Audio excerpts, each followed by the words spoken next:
सबसे पहले बात करते हैं गणगौर की कथा का महत्व।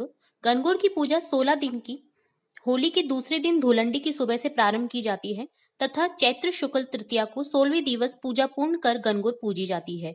इस त्योहार पर गणगौर की पूजा शिव पार्वती के प्रतीक के रूप में की जाती है। इसका महत्व कंवारी लड़कियां अच्छे वर प्राप्ति हेतु एवं विवाहित महिलाएं अपने सुहाग की लंबी उम्र एवं सफल खुशमय विवाहित जीवन के लिए ये पूजा करती हैं। तो चलिए स्टार्ट करते हैं गणगौर की कहानी।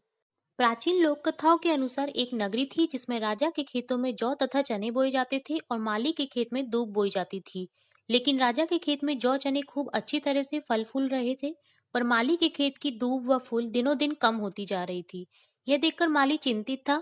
उसने आसपास के लोगों से कारण पूछा तो उन्होंने बताया कि कुछ लड़कियां सुबह आती हैं एवं तुम्हारे खेत में से दूब फूल तोड़कर ले जाती हैं। दूसरे दिन माली लड़कियों को पकड़ने के लिए खेत में छिपकर बैठ गया। जब प्रातःकाल लड़कियां आईं तो माली ने उनका सामान लोटा, थाली, डोर, वस्त्र, गहने इत्यादि ले लिए और कहने लगा कि तुम मेरे यहाँ से दूब फूल क्यों तोड़कर लेके जाती हो। तब लड़कियों ने बताया कि वे 16 दिन की गणगौर की पूजा के लिए दूब फूल तोड़कर ले जाती हैं। यह बात सुनकर माली बहुत ही लज्जित हुआ एवं लड़कियों से क्षमा मांगकर उनका सभी सामान लौटा दिया तथा प्रतिदिन उनको दूब व फूल खुद तोड़कर देने लगा। 16वें दिन लड़कियों ने गणगौर पूजन किया।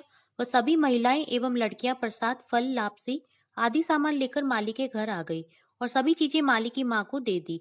माली की माँ ने सभी सामान को अंदर कोठरी में रख दिया। थोड़ी देर बाद माली घर पर आया और बोला, माँ मुझे बहुत भूख लगी है। तो माँ बोली कि गणगौर पूजने वाली कुछ खाने का सामान देकर गई हैं, अंदर रखा है, जा खा ले। माली कोठरी में अंदर गया तो देखा कि वहां हीरे मोती जगमगा रहे हैं और अपार धन संपदा पड़ी है। तो वह समझ गया कि ये सब गणगौर माता के आशीर्वाद से हुआ है।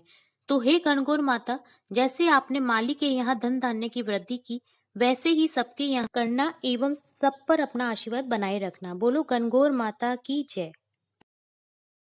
जब भी किसी त्योहार पर कोई कथा या कहानी सुनते हैं तो साथ में गणेश जी की कहानी भी सुनी जाती है। अतः गणेश जी की कहानी देखे व सुने। एक बुढ़िया थी, वह अंधी थी पर प्रतिदिन गणेश जी की पूजा सेवा किया करती थी। एक दिन गणेश जी ने प्रसन्न होकर बुढ़िया से कहा कि बुढ़िया तू कोई वरदान मांग ली। बुढ़िया सोच में पड़ गई कि क्या मांगू। जब समझ नहीं आया तो बोली कि महाराज कल मांगूंगी। गणेश जी बोले ठीक है। बुढ़िया ने घर जाकर अपने बेटे बहू से सारी बात बताकर पूछा कि क्या मांगू। तो बेटा बोला धन मांग लो। बहू बोली पोता मांग लो। बुढ़िया फिर सोच में पड़ गई कि ये दोनों तो अपने अपने मतलब की चीज मांग रहे हैं। फिर वह पड़ोसन के घर गई, वहां पूछा कि क्या मांगू। पड़ोसन ने कहा कि बुढ़िया तू तो आंख मांग ले, सारी जिंदगी आराम से निकल जाएगी। बुढ़िया रात भर सोचती रही। सुबह जब गणेश जी की पूजा करने गई तो गणेश जी बोले बुढ़िया माई अब तो कुछ मांग ले। बुढ़िया हाथ जोड़कर बोली महाराज मुझे तो कुछ मांगना आता नहीं है, पर आप देना ही चाहते हैं तो बस इतना सा दे दे कि मैं अपने पोते पोतियों को सोने के कटोरों में दूध पीते देखूं।